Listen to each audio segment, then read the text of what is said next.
ఈరోజు వీడియోలోకొచ్చి delta auto crop limited అనే SME IP అనమాట. కంపెనీ అనాలిసిస్ చూసి లేటెస్ట్ గ్రే మార్కెట్ ప్రీమియం చూసి అప్లై చేయాలో లేదో చూద్దాం. ఈ కంపెనీ చూసుకుంటే 2016లో స్టార్ట్ అయిందనమాట. డెల్టా ఆటో క్రాప్ లిమిటెడ్ అని. ఇది కొత్తగా మ్యానుఫ్యాక్చరింగ్, సెల్లింగ్ చేస్తూ ఉంటుందన్నమాట. 2 వీలర్, 3 వీలర్ ఎలక్ట్రికల్ వెహికల్స్‌కి. అలాగే ఈ కంపెనీ బ్రాండ్ నేమ్ వచ్చి డెల్టిక్ అని చెప్పి బ్రాండ్ నేమ్ ద్వారా అమ్ముతూ ఉంటారు. అలాగే ఎలక్ట్రిక్ 3 వీలర్స్ ప్రోటోటైప్స్‌కి 2017లో లాంచ్ చేశారనమాట. ఫస్ట్ ఈవీ రిక్షా అనమాట. మైలేజ్ వచ్చి 150 కిలోమీటర్స్ మైలేజ్ ద్వారా రన్ అవుతుందని చెప్పి. అలాగే 2017లో కూడా ఎలక్ట్రిక్ ఈవీస్ కూడా తయారు చేశారనమాట. 2018లో ప్రోటోటైప్ డెవలప్మెంట్ ద్వారా 2019లో అఫోర్డబుల్ లాంచ్‌గా డ్యూరబుల్ స్కూటర్స్‌ని తయారు చేసి 2 టైర్, 3 టైర్ టౌన్స్‌లో అమ్మారనమాట. అలాగే ఓవరాల్‌గా చూసుకుంటే 300 డీలర్స్ ఉన్నారు. 25 స్టేట్స్‌లో బిజినెస్ చేస్తూ ఉంటుంది. అలాగే యూనియన్ టెరిటరీస్‌లో కూడా చేస్తుంది. మెయిన్‌లీ ఇది ఫోకస్ చేస్తూ ఉంటుంది బిజినెస్ టు బిజినెస్ ట్రాన్సాక్షన్స్‌కి అనమాట. అలాగే ఈ కంపెనీ యొక్క గోల్ చూసుకుంటే గ్లోబల్‌గా బ్రాండ్‌గా కాస్ట్ ఎఫెక్టివ్‌గా చేయాలని చెప్పి చూస్తున్నారనమాట.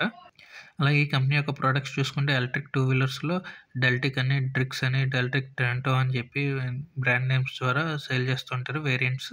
అలాగే ఎలక్ట్రిక్ ఈ రిక్షాలో చూసుకుంటే మనకి డెల్టిక్ స్టార్ అని, డెల్టిక్ వాయు అని చెప్పి, అలాగే ఎలక్ట్రిక్ 3 వీలర్స్ లోడర్స్ అని, ఎలక్ట్రిక్ 3 వీలర్ గార్బేజ్ కార్ట్స్ అని చెప్పి అమ్ముతూ ఉంటారనమాట. వెహికల్స్ తయారు చేస్తూ స్పేర్ పార్ట్స్ కూడా, యాక్సెసరీస్ కూడా కంపెనీ తయారు చేసి ఇస్తూ ఉంటుంది.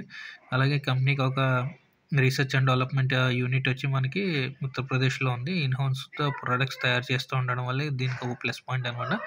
అలాగే మార్కెట్ క్యాపిటలైజేషన్ చూసుకుంటే 198 క్రోర్స్ వాల్యూ ఉందన్నమాట, మార్కెట్ వాల్యూ. అలాగే ఈ కంపెనీ యొక్క ఫైనాన్షియల్స్ చూసుకుంటే అసెట్‌లో మార్చ్ 22లో 20 కోట్లు ఉంటే 23లో 21 కోట్లు ఉందన్నమాట. అలాగే మార్చ్ 24లో చూసుకుంటే 34 కోట్ల అసెట్స్ ఉన్నాయి. అలాగే సెప్టెంబర్ క్వార్టర్‌లో 47 కోట్ల అసెట్స్ ఉన్నాయన్నమాట. రెవెన్యూ పరంగా చూసుకుంటే ఇయర్ ఆన్ ఇయర్ రెవెన్యూ కూడా పెరుగుతూ ఉంది. అలాగే మార్చ్ 22లో చూసుకుంటే 57 క్రోర్స్ ఉంటే 23లో 80 క్రోర్స్ ఉందన్నమాట. మళ్ళీ 24లో కొంచెం ఫాల్ వచ్చింది, 63. ఇప్పుడు సెప్టెంబర్ క్వార్టర్ అయ్యేటప్పటికి 45 అనమాట. ఆల్మోస్ట్ 6 మంత్స్‌లో 45 వచ్చింది కాబట్టి ఇంకో 6 మంత్స్‌లో దగ్గర దగ్గర 80 రీచ్ అయ్యే ఛాన్సెస్ ఉన్నాయన్నమాట. అలాగే ప్రాఫిట్ ఆఫ్టర్ ట్యాక్స్ చూసుకుంటే మనకి 22లో 4 క్రోర్స్ వస్తే 23లో 5 క్రోర్స్ వచ్చిందనమాట. మార్చ్ 24లో చూసుకుంటే రెవెన్యూలో ఫాల్ వచ్చినా సరే ప్రాఫిట్ మాత్రం 7 క్రోర్స్ ఆల్మోస్ట్ వరకు వచ్చిందనమాట. అలాగే సెప్టెంబర్ క్వార్టర్‌లో 4 క్రోర్స్ 8 లాక్స్ ప్రాఫిట్ వచ్చింది. అలాగే నెట్ వర్త్ కూడా ఇయర్ ఆన్ ఇయర్‌లో బాగానే ఇంప్రూవ్‌మెంట్ వచ్చిందనమాట. అలాగే టోటల్ బారోయింగ్స్ చూసుకుంటే అట్ ప్రెజెంట్ డేట్‌కి 11 క్రోర్స్ అప్ ఉందనమాట ఈ కంపెనీకి.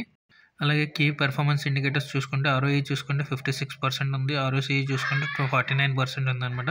అలాగే ఈ కంపెనీ అప్పు ప్రకారం చూసుకుంటే 0.36 ఉంది. ఎబిటా మార్జిన్ చూసుకుంటే 9.74% ఉంది. ప్యాట్ మార్జిన్ చూసుకుంటే 6.41 ఉందనమాట. రిటర్న్ ఆన్ నెట్ వర్త్ చూసుకుంటే 44.98% ఉంది. ప్రైస్ టు బుక్ వాల్యూ చూసుకుంటే 6.41 అనమాట. కొంచెం ఎక్కువగానే ఉంది price to book value.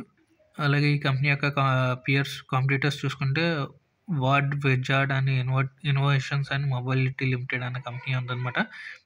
Total income చూసుకుంటే 321 కోట్లు ఉందన్నమాట వాల్యూ, మార్కెట్ వాల్యూ. అలాగే ఈపీఎస్ చూసుకుంటే ఎర్నింగ్ పర్ షేర్ చూసుకుంటే 0.52 ఉంది. పీఈ రేషియో చూసుకుంటే 109 ఉందన్నమాట. పాజిటివ్, నెగెటివ్ చూసుకుంటే ఏంటంటే ప్రమోటర్స్‌కి ఎక్స్‌పీరియన్స్ ఉంది. అలాగే మేనేజ్మెంట్ టీమ్ కూడా ఉందన్నమాట. కస్టమర్ సెంట్రిక్ అప్రోచ్ కూడా ఉంది. In house research development products చేయడం వల్ల దీనికి పాజిటివ్ అనమాట. కస్టమర్ చాయిస్ ప్రకారంగా మ్యానుఫ్యాక్చర్ చేసి అమ్ముతూ ఉంటారు. అలాగే క్రాకింగ్ డిస్ట్రిబ్యూషన్ మోడల్ కూడా ఉంది. Tapping into mass permission segments కూడా ఉన్నాయి. క్వాలిటీ స్టాండర్డ్స్ అండ్ టెస్ట్స్ కూడా చేస్తూ ఉంటారు. దాంట్లో కూడా సర్టిఫికేట్ అవన్నీ కూడా ఉండడం వల్ల డైవర్సిఫైడ్ ప్రోడక్ట్ రేంజ్ కూడా ఉంది ఈ కంపెనీకి. వీక్‌నెస్ ఏంటంటే కొంచెం వాల్యుయేషన్స్ హైయర్‌గా తీసుకొచ్చారనమాట. కొంచెం ఇంకా లోవర్‌గా తీసుకొచ్చుంటే 100 బిలియన్‌లో తీసుకొచ్చి ఇంకా మల్టీ బ్యాగర్ అయ్యే ఛాన్సెస్ కూడా ఉన్నాయి ఈ కంపెనీకి. అలాగే ఆబ్జెక్టివ్ చూసుకుంటే ఏంటంటే ఫండింగ్ ఎక్స్‌పెండిచర్ అనమాట. సెటప్ ఎలక్ట్రికల్ 3 వీలర్‌కి ఫ్యాబ్రికేషన్ పెయింట్ ప్లాంటింగ్ చేయడానికి అనమాట. ప్లాంట్ గురించి. అలాగే ఇన్వెస్ట్‌మెంట్ న్యూ ప్రొడక్ట్స్ డెవలప్ చేయడానికి ఇన్వెస్ట్‌మెంట్ కావాలనమాట. ఫండింగ్, వర్కింగ్ క్యాపిటల్ గురించి, జనరల్ కార్పొరేట్ పర్పస్ అనమాట. ఐపీఓ ఎక్స్‌పెన్సెస్ గురించి. ఐపీఓ టైమ్ లైన్ చూసుకుంటే 7 జాన్ ఓపెన్ అవుతుంది. క్లోజ్ డేట్ చూసుకుంటే 9 జాన్ అనమాట. లిస్టింగ్ డేట్ వచ్చి 14 జాన్ అనమాట. అలాట్మెంట్ మనకు 10 జాన్ తెలుస్తుంది link in time private limited వెబ్‌సైట్‌లో. మొత్తం టోటల్ ఐపీఓ సైజ్ చూసుకుంటే 54 క్రోర్స్ 60 లాక్స్ అనమాట. మొత్తం అంతా ఫ్రెష్ ఇష్యూవే. ఒక లాట్‌లో 1000 షేర్స్ ఉంటాయి కాబట్టి మనకి 1,30,000 కావాల్సి వస్తుందనమాట. ప్రైస్ పాయింట్ చూసుకుంటే రూ. 123 నుంచి రూ. 130 ఉంటుంది ఒక షేర్‌కి. ఫేస్ వాల్యూ చూసుకుంటే 10 రూపీస్ ఉందన్నమాట. ఐపీఓ రివ్యూ ఏంటంటే వాల్యుయేషన్స్ బాగానే ఉన్నాయి. సెక్టర్ కూడా కాంపిటీషన్ ఎక్కువ ఉందన్నమాట. ఈ మధ్యన అన్ని ఎలక్ట్రికల్ వెహికల్స్ తయారు చేస్తున్నాయి కాబట్టి కాంపిటీషన్ కూడా ఎక్కువ ఉంది. అలాగనే మెయిన్ బోర్డ్ కంపెనీస్ కూడా ఉన్నాయి. అలాగే ఎస్ఎంఈ ఐపీఓస్ కూడా ఉన్నాయన్నమాట కాంపిటీషన్. పియర్స్ కూడా మంచి రిటర్న్స్ జనరేట్ చేశారనమాట పాస్ట్లో. బ్యాలెన్స్డ్గా ఉంది. సో లిస్టింగ్ గెయిన్స్కి అయితే అప్లై చేయొచ్చు అనమాట. ప్రస్తుతానికి అయితే గ్రే మార్కెట్ ప్రీమియం చూసుకుంటే 21 రూపీస్ ఉంది. 16% ప్రాఫిట్ చూపిస్తున్నారు. 21,000 ప్రాఫిట్ చూపిస్తుంది.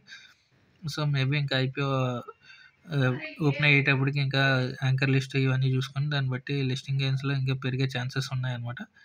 సో మీరు మీ లిస్ట్ చూసుకొని అనాలిసిస్ చేసుకొని అప్లై చేయొచ్చు అనమాట లిస్టింగ్ గెయిన్స్కి అయితే. Thank you for watching.